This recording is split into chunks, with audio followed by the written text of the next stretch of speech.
네, 오늘 하나님 말씀 한번 보도록 하겠습니다. 우리 성경책을 한번 꺼내볼까요? 네, 신약 성경 마태복음입니다. 5장 9절 말씀이거든요. 네, 우리 하나님의 말씀을 겸손하게 듣는 마음으로 우리 다 같이 기립하시겠습니다. 네. 자, 우리 다 같이 성경책을 꺼내서 5장 9절을 함께 봉독하도록 하겠습니다. 화평하게 하는 자는 복이 있나니 그들이 하나님의 아들이라 일컬음을 받을 것이며.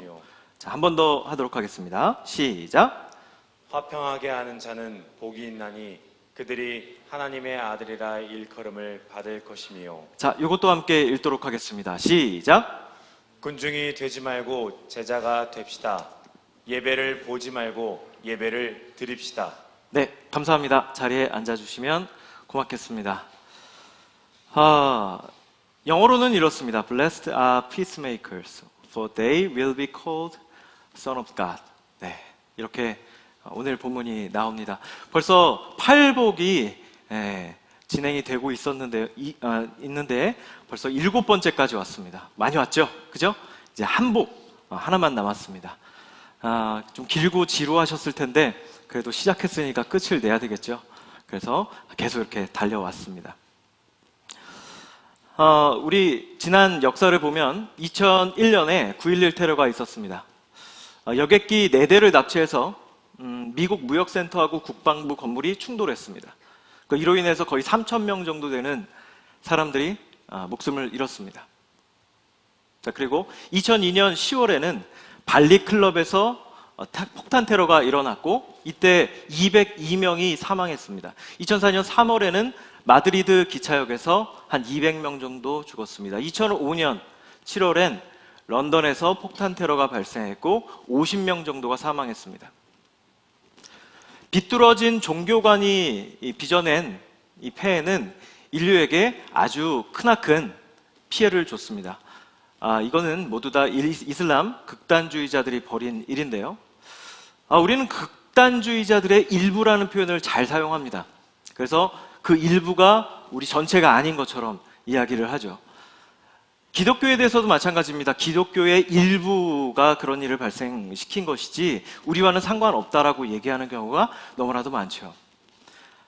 하지만 그건 우리 입장이고 일부라고 얘기하기에는 너무 많은 인명피해가 발생했고 또 당연히 대중들에게 종교에 대한 혐오주의를 준 게 사실입니다. 여러분, 진짜 진리의 종교라면 파괴하는 게 아니라 살려야 되지 않을까요? 진짜와 가짜를 가르는 이 기준점은 바로 생명의 회복입니다. 가짜 종교는 자기 교세를 확장시키기 위해서 사람을 도구로 사용하지만 진짜 종교는 사람의 회복 자체가 그 목적입니다. 자, 우리 오늘 말씀을 다시 한번 보도록 하겠습니다. 자, 읽어주시면 감사하겠습니다. 화평하게 하는 자는 복이 있나니 그들이 하나님의 아들이라 일컬음을 받을 것이며. 네, 한 번 더 읽어주세요. 화평하게 하는 자는 복이 있나니 그들이 하나님의 아들이라 일컬음을 받을 것이며. 네, 예수님의 가르침에 의하면 그리스도인은 분열을 추구하거나 그 분열의 원인이 되어서는 안 됩니다. 도리어 이미 분열된 곳에 평화와 회복의 도구가 되어야 합니다. 오늘 NIV 성경을 보면 화평케 하는 자는 피스메이커라고 되어 있어요. 피스메이커. 평화를 제조하는 사람입니다. 자, 이미 화평한 곳, 이미 깨어진 곳, 폐허가 되고 사랑이 희박해서 서로 공격하고 물어뜯는 곳, 이 인격이 존중되지 않는 곳에 들어가서 평화를 일으키는 피스메이커가 되어야 하는 것입니다. 근데 우리는 어떻죠?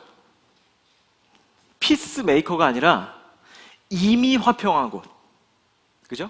이미 평화가 정착된 곳, 밥상 다 차려진 곳에 가가지고 뒤늦게 들어가서 안주하려고 합니다.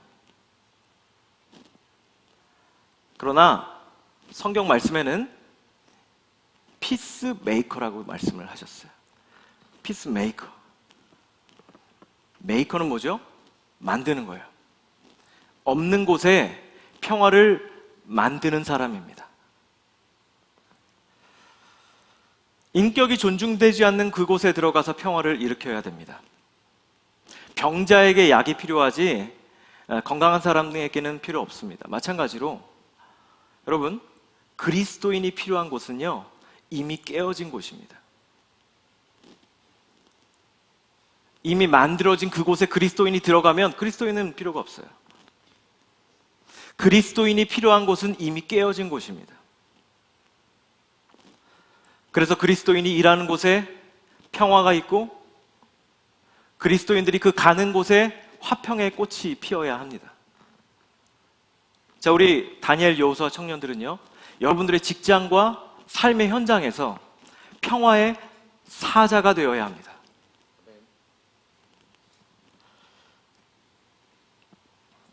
화평을 일으키는 원동력이 무엇일까요? 첫 번째는 사랑입니다. 화평의 키는 사랑입니다. 이 부분 좀 읽어주세요.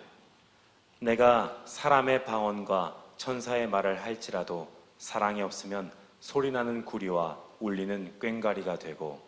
화평의 베이스는 타인에 대한 긍휼함입니다. 사람들이 배우지 않는 그 신령한 말을 하고 천사의 말을 하고 아무리 좋은 축복성을 서로에게 해준다고 하더라도 그 안에 사랑이 없으면 그냥 소음에 불과한 겁니다. 우리가 화평하지 못하는 이유는 뭘까요? 그 이유는 관심이 없기 때문입니다. 타인에 대한 관심이 우리에게는 없습니다. 하나님께 화평을 달라고 얘기하기 전에 우리는 무엇을 달라고 해야 될까요? 나 저 사람에게 관심 갖게 해주세요 라고 이야기할 수 있어야 돼요.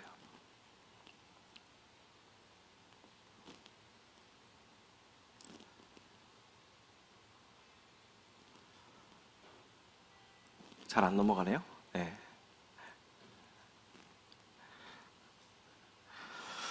우선요, 우리는 관심이 없다라는 점을 조금 더 생각해 볼 필요가 있습니다.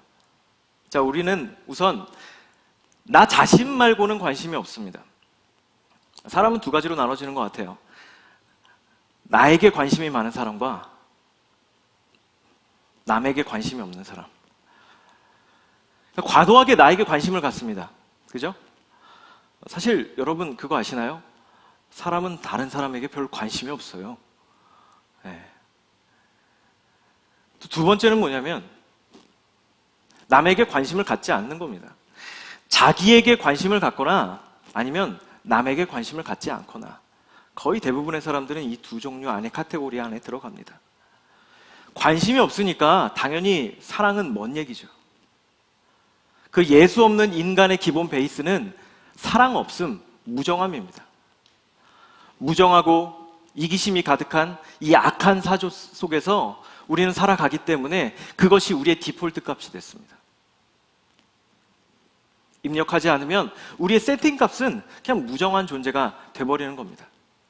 이런 무정하고 냉정하고 자기밖에 모르는 이런 인간들에게 하나님은 뭐라고 말씀하실까요? 바로 이렇게 말씀하십니다. 내 이웃 사랑하기를 내 자신과 같이 사랑하라. 나는 여호와이니라. 우리 자기 자신을 위해서는 뭔지 다 하지 않아요? 다 하지 않습니까? 무엇이든지 자기의 후각을 만족시키기 위해서 아니면 미각을 만족시키기 위해서 우리는 다 합니다. 심지어는 마약도 합니다. 그런데 자기 자신을 위해서는 그렇게 합니다. 돈도 쓰고 시간도 씁니다. 자, 그런데 그런 것처럼 다른 사람에게도 그렇게 대해라라는 말씀이죠. 이건 신약의 황금률과도 같습니다. 남에게 대접받고자 하는 만큼 남을 그렇게 대접하고 남을 사랑해야 된다 이렇게 말을 하는 겁니다. 자, 관계가 탁월하고 인기 많은 사람들은 어떤 특징이 있을까요? 자, 우리는 착각하죠. 인기 많은 사람들은 뭔가 매력이 있어서 그럴 거야. 물론 그런 사람들도 있습니다. 가만히 있어도 매력이 뿜뿜 하는 사람들 있잖아요. 그런데 대부분의 인기 많은 사람들의 특징을 제가 한번 찾아보니까 이래요. 다른 사람을 주인공 만들어주는 사람입니다. 다른 사람을 기억하고 먼저 말 걸고요, 그죠? 관심을 갖고 생일 기억하고 톡 보내고 이렇게 다른 사람들을 주인공 만들어주는 사람들이 보통은 인기가 많더라고요. 근데 우리는 어떻게 돼 있죠? 이 관심이 나에게 집중돼 있어요.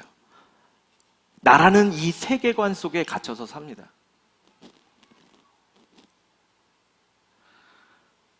남이 왜 나에게 말을 걸어주지 않지를 생각하지 내가 어떻게 먼저 말을 걸까를 얘기하지 않죠. 왜 나를 향해서 말을 걸어주지 않지 목사님이? 왜 인사하지 않지?를 생각하지 내가 먼저 가서 얘기할 생각은 잘 안 하거든요. 사랑을 주는 사람이 사랑을 받는 겁니다. 근데 이걸 잘 몰라요. 자, 성경이 말하는 사랑의 본질은 이렇습니다. 사랑은 오래 참고, 사랑은 온유하며 시기하지 아니하며, 사랑은 자랑하지 아니하며 교만하지 아니하며 무례히 행하지 아니하며 자기의 유익을 구하지 아니하며 성내지 아니하며 악한 것을 생각하지 아니하며 불의를 기뻐하지 아니하며 진리와 함께 기뻐하고 모든 것을 참으며 모든 것을 믿으며 모든 것을 바라며 모든 것을 견디느니라. 자, 여러분 볼펜을 한번 꺼내서 여기 중에서 몇 개나 할 수 인지를 한번 세보실래요? 자, 한번 세보세요. 몇 개나 되는지. 예, 뭘 세십니까? 못해요, 우리는. 그죠? 저는 이거 하나도 제대로 못하겠던데요? 이게 어디 쉽습니까? 정말 이렇게 할 수 있다면 세계 어느 나라를 가든 전쟁은 발생하지 않을 겁니다. 그러나 다시 레위기 말씀으로 들어가서 하나님의 어조를 보면 우리가 어떻게 사랑해야 되는지를 알 수가 있습니다. 원수를 갚지 말며 동포를 원망하지 말며 내 이웃 사랑하기를 내 자신과 같이 사랑하라. 나는 여호와이니라. 자, 하나님은 우리한테 한번 해봅시다. 이런 청유형을 쓰지 않으셨습니다. 자, 민주적으로 우리 이렇게 해보는 건 어떨까? 너희들 생각은 어떠니? 제안하거나 투표도 하지 않으셨습니다. 그냥 사랑하라 라고 말씀을 해요. 그리고 뒤에 권위를 사용하시죠. 사랑하라. 그 다음에 뭐라고요? 나는 여호와니라. 우리의 지금 현대적인 가치관 안에서는 좀 별로죠. 그죠? 권위를 사용해서 이렇게 해. 이렇게 얘기하는 거 아니겠어요? 자, 마치 고도비만인 사람이 다이어트는 엄청 하고 싶은데 의지는 약해서 저 이거 못해요. 뭐 어떻게 먹으면서 빼는 쉬운 방법 없어요. 뭐 이럴 때 헬스장 트레이너가 그냥 스쿼트 시작 하는 것과 똑같은 겁니다. 그냥 just do it. 왜냐? 하나님이 우리에게 의견을 물어보셨다면 우리는 뭐라고 대답할까요? 조금 이따가 할게요. 나중에 상태 좋아지면 할게요. 그리고 내가 어느 정도 성숙하면 할게요. 유보하겠죠. 자, 그리고 이 사람은 사랑하지 못해요. 왜요? 여러 가지 이유들이 있거든요. 근데 그때 하나님은 뭐라고 얘기하십니까? 그냥 사랑해. 왜? 나 여호와니까. 우리는 애당초 사랑할 수 없기 때문에 사랑하고 싶은 사람만, 그것도 나의 욕망과 필요가 만나서 이기적으로 사랑하는데 최적화되어 있으니까, 그래서 사랑은 just do it. 고민보다 실행이 훨씬 더 중요한 겁니다. 우리의 들쑥날쑥한 기분으로는 할 수 없어요. 나약한 의지로는 택도 없습니다. 신앙생활이라는 건 우리의 삶도 자유의지를 우리 인간에게 선물로 주셨다면 우리는 이제 노력해야 됩니다.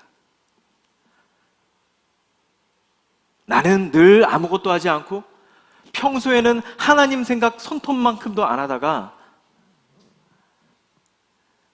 필요할 때면 하나님 해결해달라고 하시고 안 들어주면 하나님 살아계시냐고 원망합니다. 이런 부적절하고 불평등한 관계가 세상에 어디 있어요?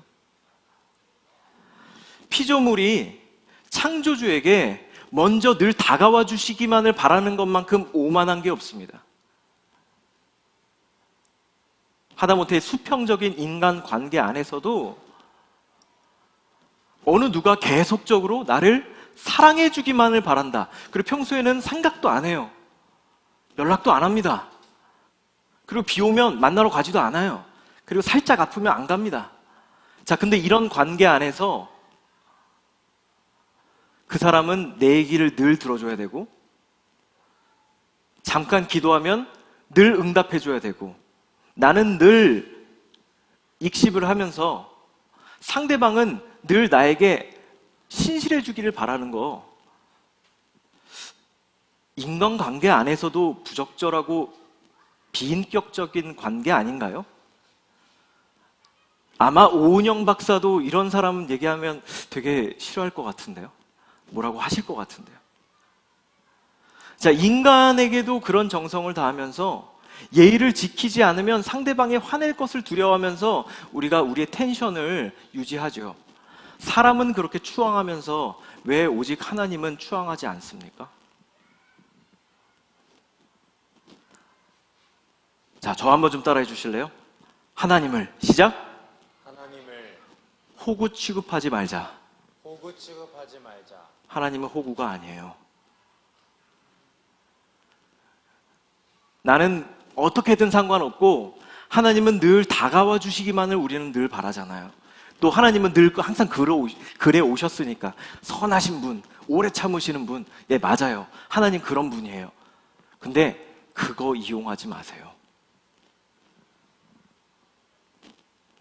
신앙은 하나님께서 부어주시는 그 은혜를 일방적으로 받아먹는 수동적 관계로 부르시지 않으셨습니다.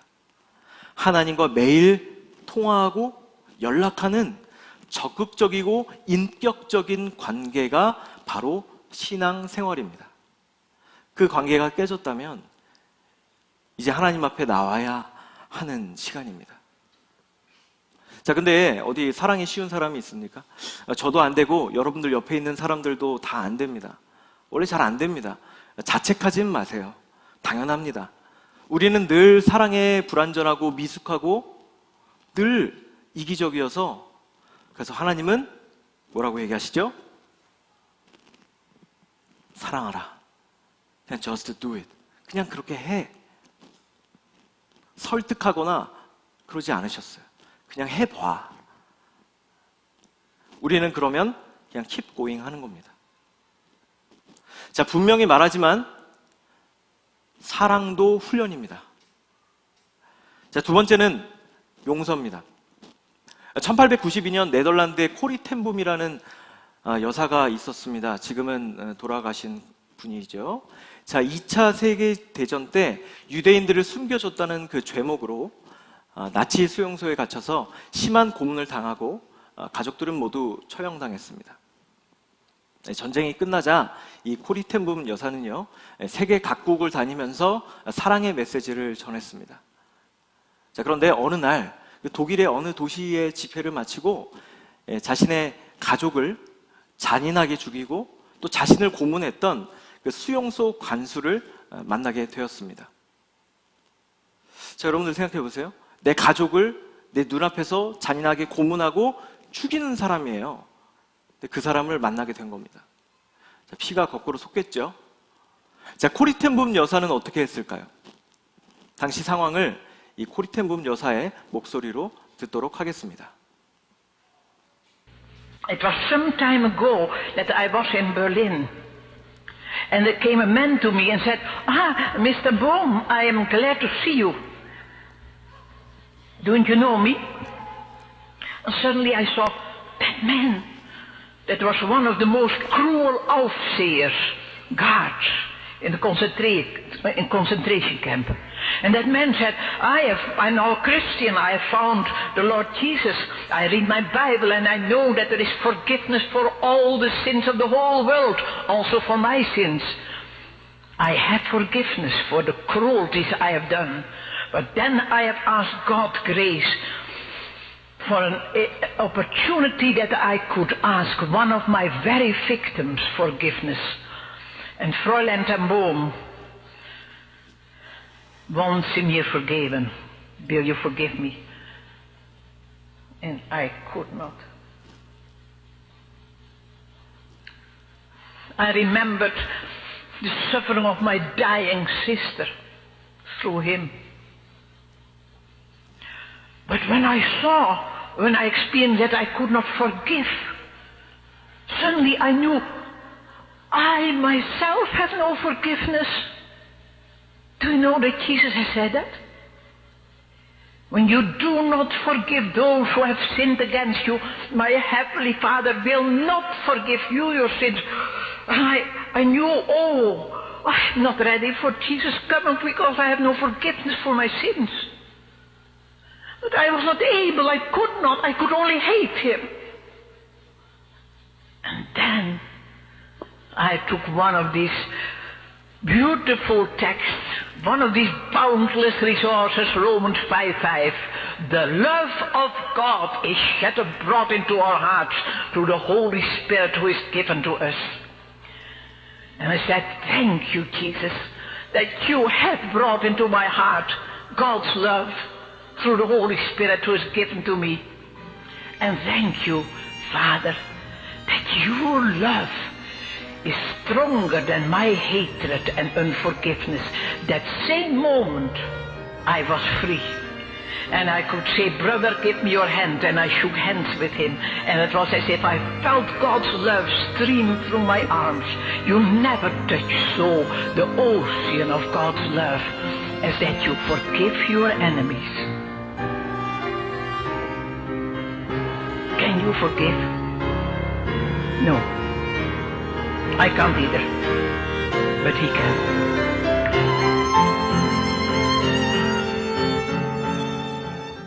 네, 감사합니다. 코리텐붐 여사의 인격과 성품으로는 할 수 없었던 그 용서를 성령님으로 통하여 하게 하셨습니다. 자, 비슷한 사건이 또 있습니다. 창세기에도 있는데요. 함께 드라마 바이블로 듣도록 하겠습니다. 요셉의 형제들이 그들의 아버지가 죽었음을 보고 말하되 요셉이 혹시 우리를 미워하여 우리가 그에게 행한 모든 악을 다 갚지나 아니할까? 하고 요셉에게 말을 전하여 이르되 당신의 아버지가 돌아가시기 전에 명령하여 이르시기를 너희는 이같이 요셉에게 이르라.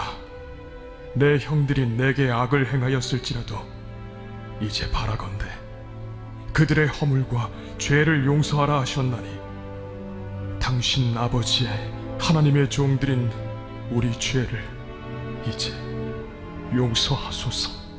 요셉이 그들이 그에게 하는 말을 들을 때에 울었더라.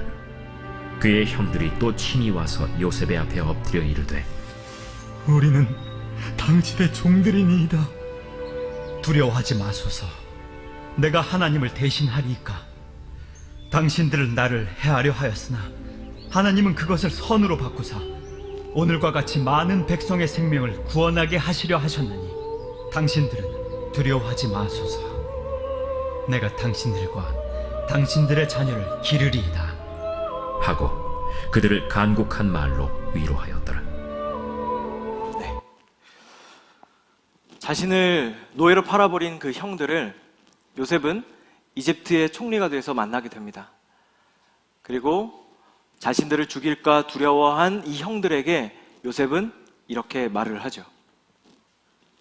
형님들은 나를 해치려고 하였지만 하나님은 오히려 그것을 선하게 바꾸셔서 오늘과 같이 수많은 사람의 생명을 구원하셨습니다. 네. 아까 언급드린 것처럼 사랑도 용서도 모두 연습하고 훈련해야 합니다. 자, 그런데 다행인 것은 하나님은 단지 우리에게 명령으로 우리를 홀로 내버리지 않으셨습니다. 다행히도 여러분들 각 사람 한 사람 가운데 성령님을 주셔서 선하게 바꾸십니다. 내 힘으로 용서할 수 없는 그때 성령님을 통해서 우리에게 용서의 마음을 주시는 것입니다. 여러분 직장에서, 학교에서, 가정에서 용서할 수 없는 사람이 있습니다. 자, 그때 어떻게 해야 되죠? 하나님 어떻게 하셨죠? 용서해 볼래? 아니요. 사랑해 볼래? 아니요. 그냥 사랑해. Just do it. 근데 그냥 내 의지와 내 힘으로 하면 좀 외롭잖아요. 잘 안 되잖아요. 그러니까 그때 하나님께서 내가 너와 함께 하겠다. 성령님을 주신 것입니다. 나와 하나님께서 협공작전을 벌이는 거예요. 너무 좋죠? 여러분들이 할 수 없는 이 위대한 용서를 신기하게도 여러분들을 통해서 하시게 될 겁니다. 자, 세 번째는 화평의 키는 그리스도의 복음입니다. 그가 찔림은 우리의 허물 때문이요 그가 상함은 우리의 죄악 때문이라. 그가 징계를 받음으로 우리는 평화를 누리고 그가 채찍에 맞음으로 우리는 나음을 받았도다. 자, 화평을 완성시키는 가장 중요한 것은 바로 이 세 번째입니다. 오늘 설교의 핵심이라고 이야기할 수가 있습니다. 누구나 좋은 사람들, 또 좋은 관계가 있는 그런 공동체, 회사, 직장을 찾습니다. 또 일부러 그런 곳을 서칭해서 가기도 합니다. 자, 그러나 분명히 개별적으로는 또 좋은 사람들인데 만나보면 뭉치면 이상한 조직이 있죠. 그런 곳이 있지 않습니까? 저도 직장 다니고 사회생활을 해보면 개개인 만나면 너무 괜찮아요. 근데 이 괜찮은 사람들을 뭉쳐놓으니까 이상해져요. 너무 많습니다. 인간적인 도덕성과 미덕과 규칙으로 움직이는 이 불신의 땅은 파괴와 질투가 순식간에 딱 쓸고 가면 바로 무너지고 사분오열됩니다. 자, 인간은 생각보다 악해서 그리고 약해서 하나님 없는 이 도덕적인 인간은 사탄의 공격에 쉽게 쓰러지고 맙니다. 이 시대의 인간관계는 쉽게 사귀고 쉽게 헤어지는 것 같습니다. 유익은 누리되 책임은 지려 하지 않습니다. 연애는 하되 동거는 하되 결혼은 하지 않습니다. 상대방에게 주려고 하는 사람은 적습니다. 받기는 하지만 절대 주지 않습니다.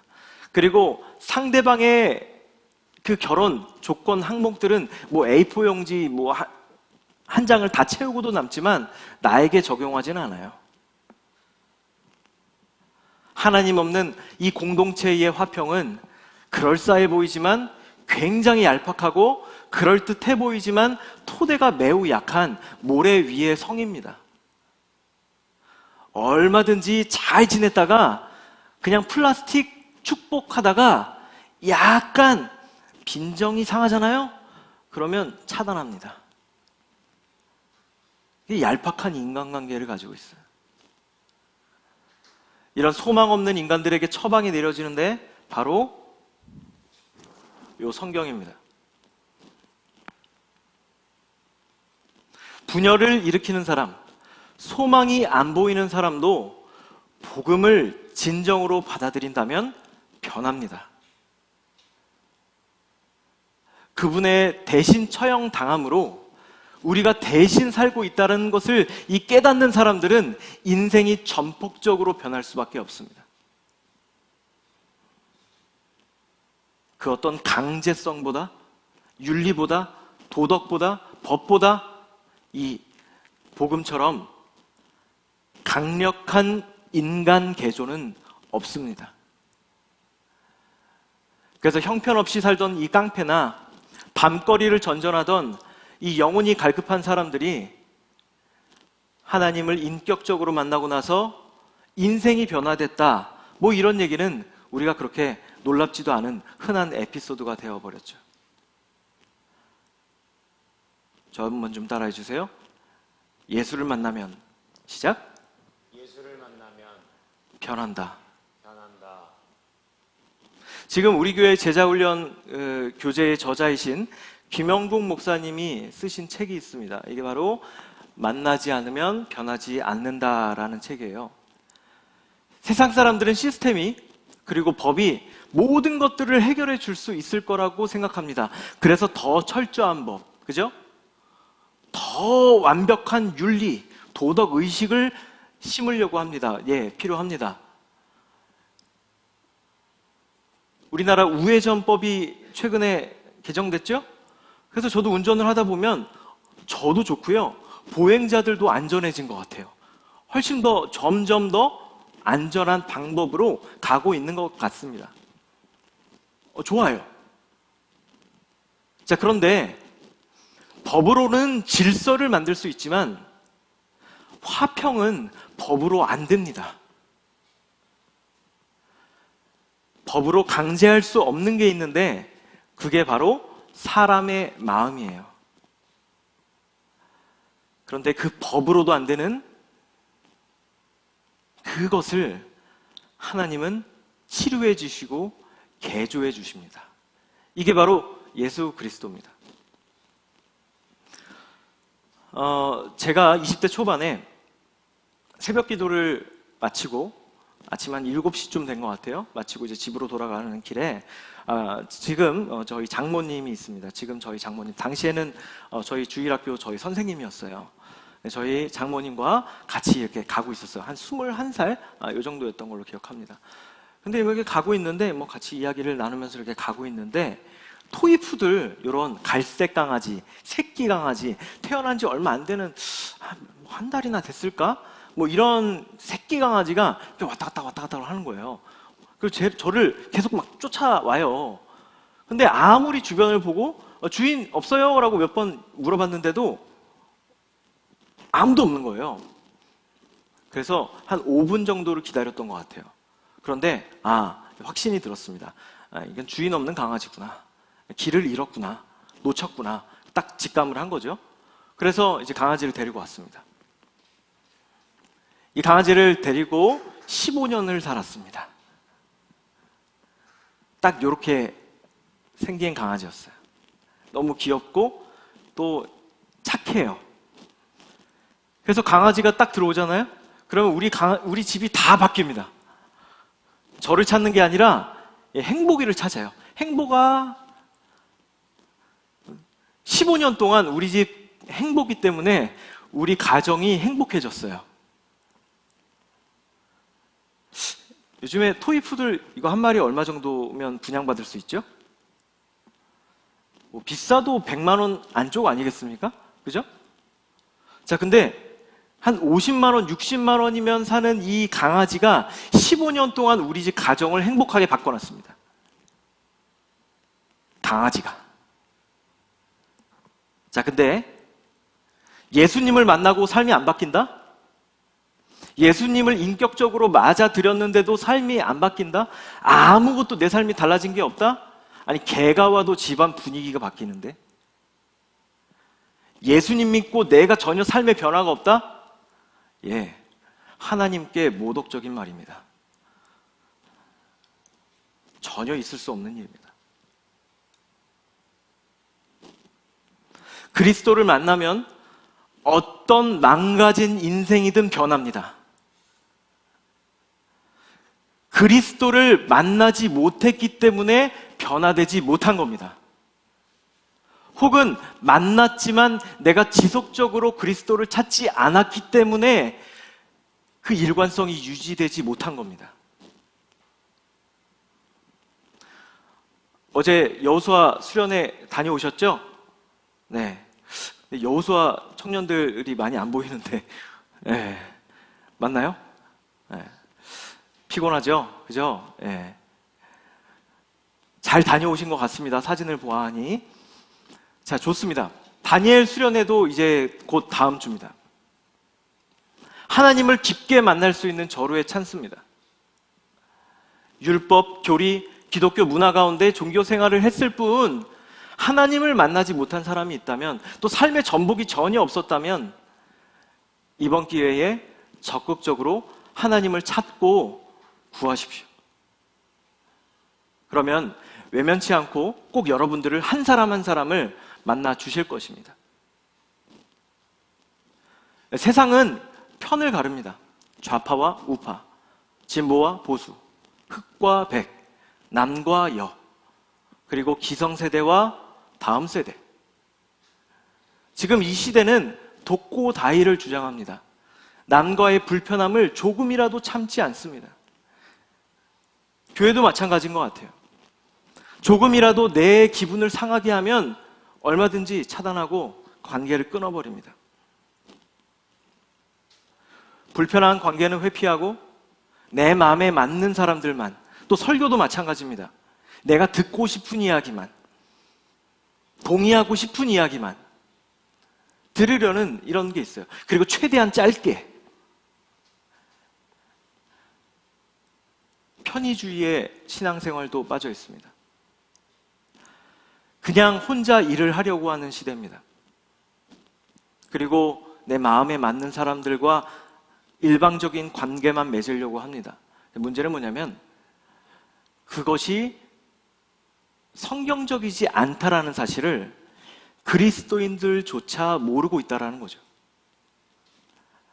자, 하나님도요, 홀로 일하지 않으십니다. 성부, 성자, 성령 연합하시는 분이죠. 자, 그리고 하나님이 그냥 하시면 되잖아요. 그죠? 그런데 굳이 우리를 개입시키십니다. 저도 일을 하다 보면요, 그냥 제가 할 때가 그냥 더 편할 때가 있어요. 근데 굳이 개입하게 만드는 겁니다. 그러면 더 돌아가거든요. 느려지거든요. 그런데 하나님은 우리를 통해서 일하기를 원하시는 거예요. 자, 여러분, 하나님이 혼자 하지 않으시고 연합해서 일하시는 분이라면 게임 끝난 거 아닙니까? 홀로 할 수 있으시지만 우리를 통해서 함께 일하시길 원한다면 이제 우리는 바로 알아야 되겠죠. 하나님은 만나고 관계를 맺고 불편한 가운데, 분열 가운데 화평을 이루라고 하십니다. 이게 바로 피스메이커입니다. 평화를 제조하는 사람. 이미 피스가 세팅된 곳에 들어가서 유익을 누리는 것이 아니라 오염되고 더럽혀지고 예수 없는 이 무덤과 같은 이 회사에, 가정에, 여러분들 공동체에 신자와 불신자 사이의 그 간격을 뛰어넘고 피스메이커, 평화를 제조해라 라고 말씀하십니다. 원래 인간과 인간이 만나는 곳은요, 필연적으로 불편함이 상존합니다. 세상에 지상낙원이 없어요. 제가 사실 지상낙원을 찾아 다른 나라로 이민도 갔었거든요. 근데 거기도 똑같아요. 사람 사는 곳은요, 거의 비슷합니다. 거의 자기 위주의 공동체가 대부분이에요. 화려하게 결혼식을 막 합니다.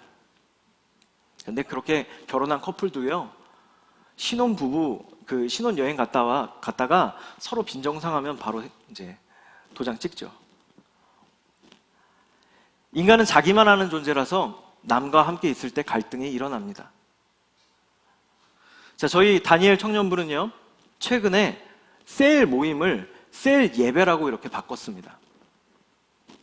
우리가 흔히 쓰는 말은 셀 모임이잖아요. 그죠? 근데 의도적으로 셀 예배라고 명칭을 바꿨습니다. 자, 셀 모임 하면 약간 옵션 같잖아요. 그죠? 해도 되고 안 해도 되고. 근데 왜 굳이 셀 모임을 셀 예배라고까지 하면서 이것까지 정식 예배라고 이야기하느냐? 하나님과의 수직적 관계, 목사님 설교 한편 예술의 전당에서 듣는 것처럼 듣는다고 오늘 예배 드린 게 아닙니다. 이웃과의 불편한 수평적 관계를 여러분들이 이루셔야 예배가 완성됩니다. 말하자면 오늘은 제가 여러분들께 설교하는 이 시간은 이론 시간이에요. 실습 시간은 언제죠? 여러분들의 셀 예배와 여러분들의 내일부터 시작되는 이 일상의 삶에서 실습해야 됩니다. 자, 대학교 때 이론만 듣는다고 과제 패스할 수 있는 거 아니잖아요? 꼭 실습이 들어가는 과목들이 있지 않습니까? 그리스도인은요, 매일이 실습 과목입니다. 내가 오늘 들은 말씀을 삶에서 증명하고 부딪히고 이겨내야 합니다. 그래야 예배가 완성됩니다. 자, 회피하지 말고 어려운 관계 속에서 화평케 하는 여러분들이 되십시오. 그리고 기도하십시오. 그리고 선한 목표를 삼으십시오. 자, 어떤 곳이든 내가 있어서 참 즐겁다라는 피드백을 들을 수 있도록 평화를 깨는 트러블 메이커가 되지 마시고, 힘들어서 포기하는 그런 중도 포기자도 되지 마시고, 분열이 있는 곳에 평화를 만드는 피스 메이커가 되시기를 바랍니다. 자, 설교를 맺으려고 합니다. 12세기에 프란치스코라는 사제가 있었습니다. 자, 어느 날 저녁에 그 프란치스코의 집문을 두드리는 사람이 있었습니다. 제가 여러분 나병 환자를 검색해서 좀 이렇게 보여드리려고 했는데 좀 충격받으실 것 같아서 제가 싫지는 않았어요. 나중에 한번 나병 환자를 이미지 검색해 보십시오. 생각보다 굉장히 좀 여러분들 충격적일 수 있어요. 자, 근데 이 나병 환자가 이제 집에 온 거죠. 자, 그래서 집으로 들어가서 몸을 녹이면 안 되냐라고 했고, 이 프란치스코 사제는 손을 잡고 집으로 탁 들어갔습니다. 자, 그리고 집으로 들어간 이 나병 환자는요, 이렇게 얘기합니다. 한술 더 떠서 좀 밥을 주면 안 되겠냐라고 하는 겁니다. 예, 그래서 프란치스코는 고민을 했습니다. 밥을 또 대접해 줬습니다. 자, 저녁을 먹었습니다. 나병 환자가. 자, 그리고 나서 나병 환자가 이렇게 얘기합니다. 자기가 너무 추우니까 프란치스코한테 알몸으로 자기를 좀 덮여주면 안 되겠냐라고 이야기를 했어요. 자, 프란치스코 사제는 고민을 했지만 옷을 다 벗고 온몸으로, 자신의 체온으로 나병 환자를 잘 이렇게 녹여줬습니다. 자, 그 다음 날입니다. 딱 일어났는데 나병 환자가 없는 거예요. 흔적도 없이 사라진 겁니다. 자, 후에 프란치스코 사제는 깨달았습니다. 이때 자신을 찾아와 주신 것이 나병 환자가 아니라 예수님이셨구나 라는 것을 깨닫게 되었습니다. 자, 그리고 나서 기도문을 쓰는데요, 여러분들이 이제 들으실 이 평화의 기도라는 기도문이 바로 그것입니다. 자, 함께 들어보도록 하겠습니다.